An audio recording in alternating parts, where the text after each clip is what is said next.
Welcome back to the podcast. Today we've got Gym with Shim. Is it still the business name, Gym with Shim? Yeah. Didn't Gym know. with Shim? Because it's not always with Shim now, is it? Well, I am thinking, do I rebrand now? Because it's not always with Shim. Conversation for a different time. But anyway, Shim's here to kind of talk through her business journey so far. She's just about to move to Dubai and be a real online coach, That's what they all do. apparently. Basically decided that she doesn't like England anymore now that she's all rich and famous. I'm not And rich she and wants- famous. she wants It's to the go. weather. Yeah. Oh, it's the weather. the weather. Spain's nice this kind of year as well. No, No. Spain's not for me. Why not Spain? I feel like it smells. What? Do you know The when you whole of Spain? No, The like- whole of the country smells? do you get that, like, you know what smell I'm talking about? Nah, I When you- don't. No, that's like why I'm the- laughing. Like the musty, Musty. musty. Dubai doesn't smell musty. Dubai Dubai- isn't oud from top to bottom. Dubai No. smells clean, but Spain would be a little bit like musty. I'm struggling with this one. I really am. I can agree with you a lot of the time, Shim. Like we're not that different, but like this one, I'm gonna have to politely say that I think you're wrong. Spain smells. it feels a bit dirty. Like Where have you visited in Spain? I've been to Barca. Like Barcelona's a major city, so like there's parts of Manchester that smell pretty bad as well. yeah, that's what I compare. Plus, it's very busy, isn't it? Like just a lot You're going on. judging a whole country off one city here. I've been to other parts of Spain, What, like Madrid, which No. which is another major city. like on holiday. But again, that like stinks. So, what if there's Spanish people? What if the Spanish people watching this? They'll probably think, I'm pretty sure you've only been to the two major cities in Probably. some kind of holiday resort City break. full of children. So maybe it's not Spain. Anyway, moving on to the real reason why we're here. We're going to talk through your journey in business so far and what's led you up to moving to Dubai, being the dream of an online coach of getting off to Dubai.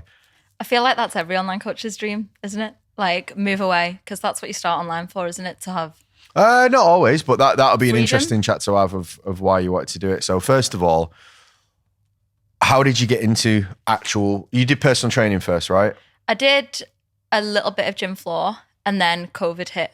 So realistically, I was doing gym floor for a little bit.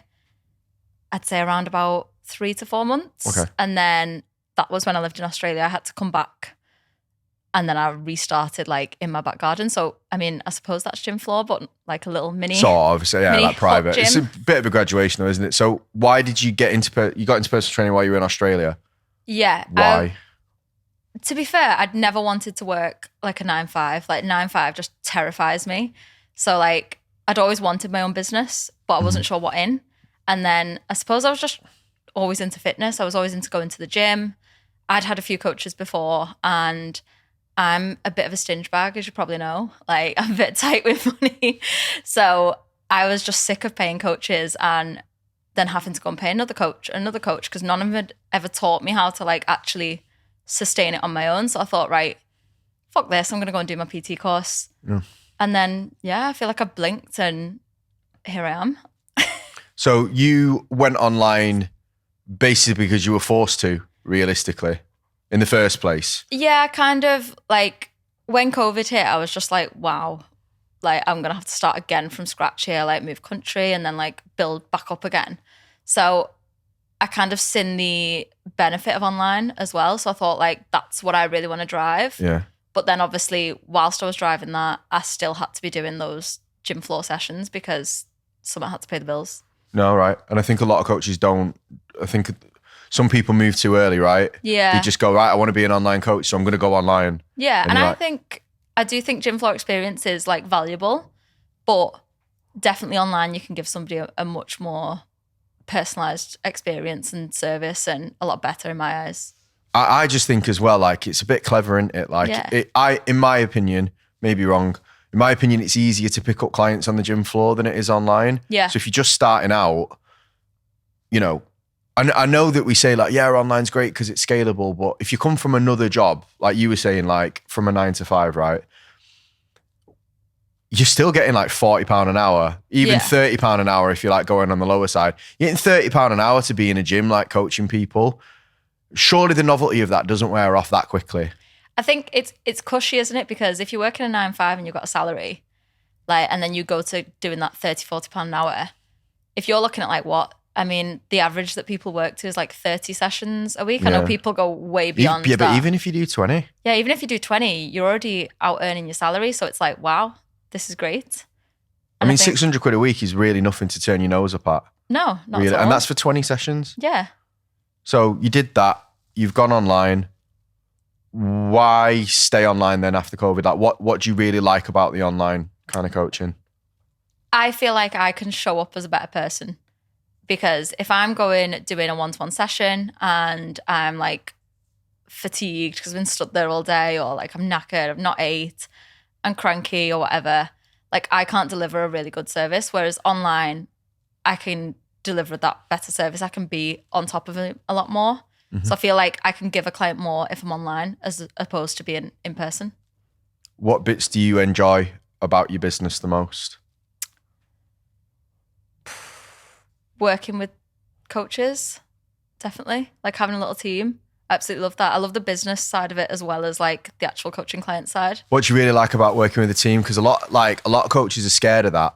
A lot of coaches, like when it comes to hiring people, they're like, I'm not, I've got to trust these people. I'm not sure they're going to be as good as me, all of this stuff. So it's quite interesting you said that. I feel like I like seeing them grow as a coach. So I like, for example, Hannah, like my first coach. I love seeing how she is now in comparison to how she was when she first started. It's like the same kind of coaching relationship, but it's with a coach, not a client as well. Yeah, it's like a layer removed, isn't it? Yeah. So I quite like just seeing how they grow, helping them as well with problems. So like if they come to me and they're like, oh, I'm struggling with so-and-so, helping them like sit down and solve it. So do you feel like you prefer doing that and being like a filter rather than directly coaching the clients now? I still like coaching, but I think there's a set amount I can deal with now that I deal with coaches as well. I need to have time to obviously put that into my own clients, but also have the time to be able to help my coaches with their clients if they are struggling for whatever reason. Did you always think that way about hiring coaches?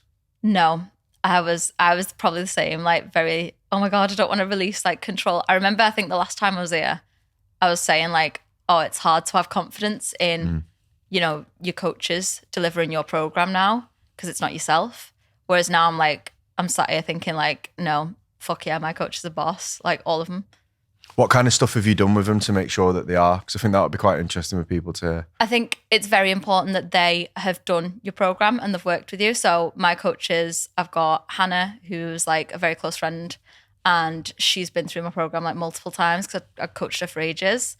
And then I've also got Courtney now, who again has been working with me for like 2 years almost. You sent them to get their coaching qualifications, if I'm right, didn't you? They like, you put them on a PT course. I think, when you see potential though, and you're like, go and do your PT course and come and work with me. What were they doing beforehand? Both in like 9-5 corporate kind of roles. Nothing like crazy though, right? No, like, just nothing crazy. Standard, yeah, like, just remember like average wage. What's average wage in the UK? Like 26, 26, 24. Depends. I could be wrong. To be fair, I might be like massively speaking out of turn there, but yeah. Well, we're in like Northwest, so it's never going to be like London, right? But 26 is what, like $2,500? Yeah. Do you mind sharing like kind of what your coaches earn? I know it'll fluctuate. Above 3. Above okay, 3K, really, both of them. Full-time. That's massive then, realistically, isn't it? Like, it's like a full-time wage. Well, more than. But not really full-time hours, right? I would assume for coaches. No. So what's your job with them then on a week-to-week basis? Like, how does that work? We'll have like a weekly meeting where we'll run through anything kind of like content for the week, if we've got any plans for like social media posts, if they've got any kind of like client business that needs to go through. So we have a weekly meeting just running through like the entire week, what kind of stuff they're going to be doing in like the Facebook group, just everybody's kind of role for the week. And then we just kind of crack on. We've got a group chat and we're pretty much active in that every single day for some reason. But realistically, it's just that one meeting and then they are cracking on with working with the clients. Do you have any kind of like, I know obviously Hannah's like been with you for a very long time, so you trust her, but like, do you do any management across the week? Like, do you check on the True Coach? Do you use a trainer? Or Yeah, True Coach. you check on So the True throughout the Coaches and week, stuff? I'll be looking at like progress and stuff like that, and making sure the clients are like in line and progressing. Yeah. I pick up if we've got any of those kind of clients who like are struggling and maybe going off the rails a little bit. I'll maybe jump on calls with them and like have chats to them. Okay. So you're kind of doing just making sure that everything's in line, Everything's running dealing with smooth. any issues, Yeah. like problem clients. How long do you reckon that takes you, like per week? Depends on client numbers and like what kind of clients we've got. Like luckily at the minute, touch wood. Well, I don't know if there's any wood here, but touch wood. Like we've not really got any kind of clients in the business at the moment who are like really, really struggling. Yeah. So at the moment we're good, but in the past it has been a So good, so good on few average, calls a week. Yeah. So maybe like what, 2-3 calls a week. Yeah. Couple of hours, maybe an hour check-in each day of everything that's going just on. over everything. Over the obviously making sure that they're actually doing their jobs and they're keeping in touch with clients and that kind of stuff. Yeah. But like I really do trust them. So I feel like I don't need to be breathing down their ears 24/7 because every time I do go on to check if they've been on top of the clients or if they've been, doing the check-ins on time, that kind of stuff, they've already done it. It's above and beyond. Like, and I think that's what I really value, having them too who are like just amazing at what they do. How has that like changed? Obviously, we're aware that like how having an online business can really help change your life and stuff like that. But how has that changed your like work-life balance since getting a team? I think if I compare it to when I had a ridiculous amount of clients. Yeah, like let's say going back to you doing 50 clients and all Yeah. the content and like So- one-man band kind of stuff. I was at a point where I was like doing my 50 clients. I couldn't really scale anymore because I wasn't giving the service. And I never wanted to be that coach who couldn't provide a service because I've got too many clients to talk to.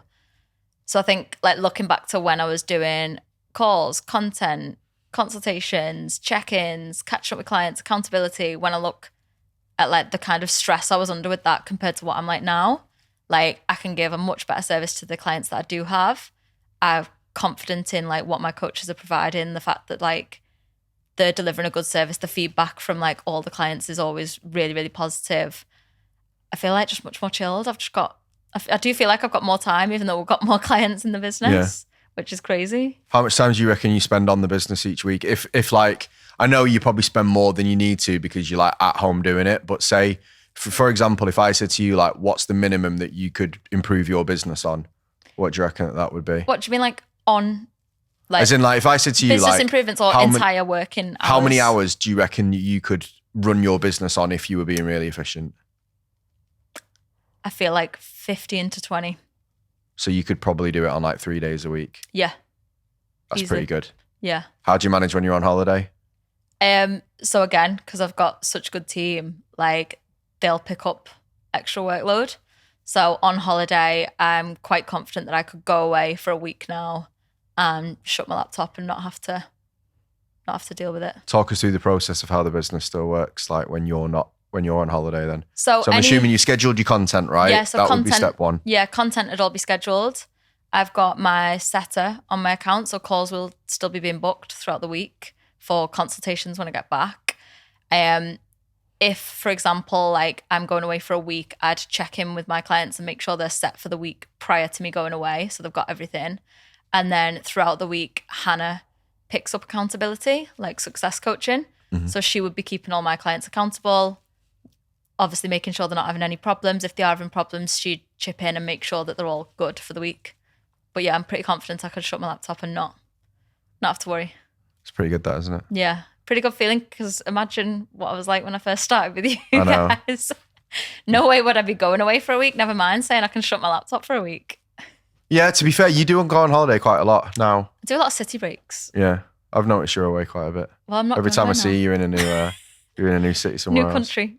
It's good though. It's like it's the life that you want to live. What were the really big motivators for you that you wanted to get out of your business? Like what? Because everyone's is different, right? Like Yeah. I don't want to like.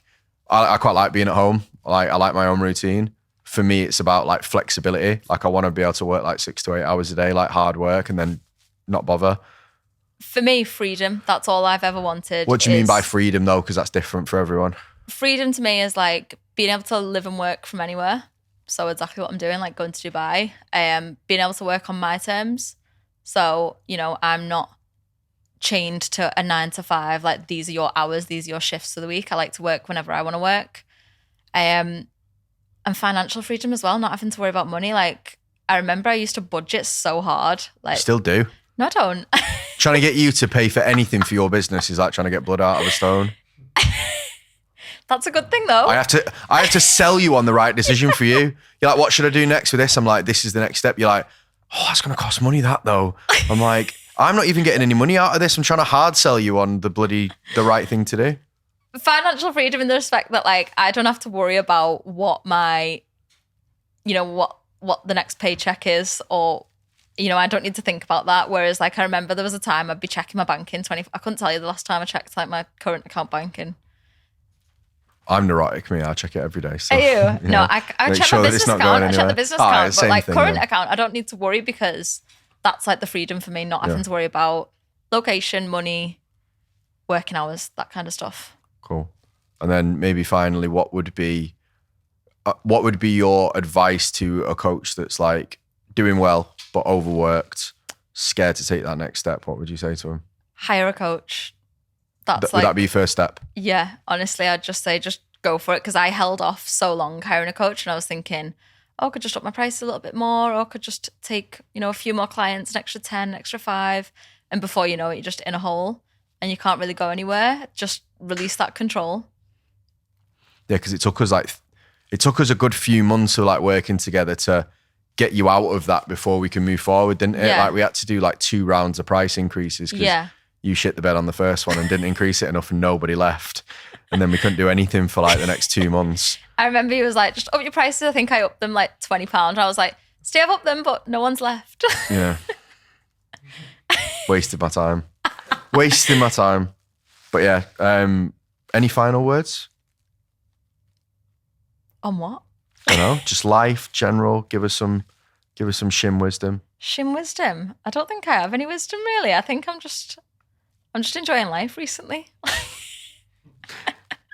Sounds good. Where can people find you then if they want to follow this mad lifestyle of you moving to Dubai? And Gym with Shim on Instagram. I'm still not on TikTok properly. I'm still trying to work. You said this last time. Yeah, I know. I'm still trying to work up the TikTok, but literally just Instagram. My advice would be do things faster than Shim, because it's taken us 6 months to even do TikTok.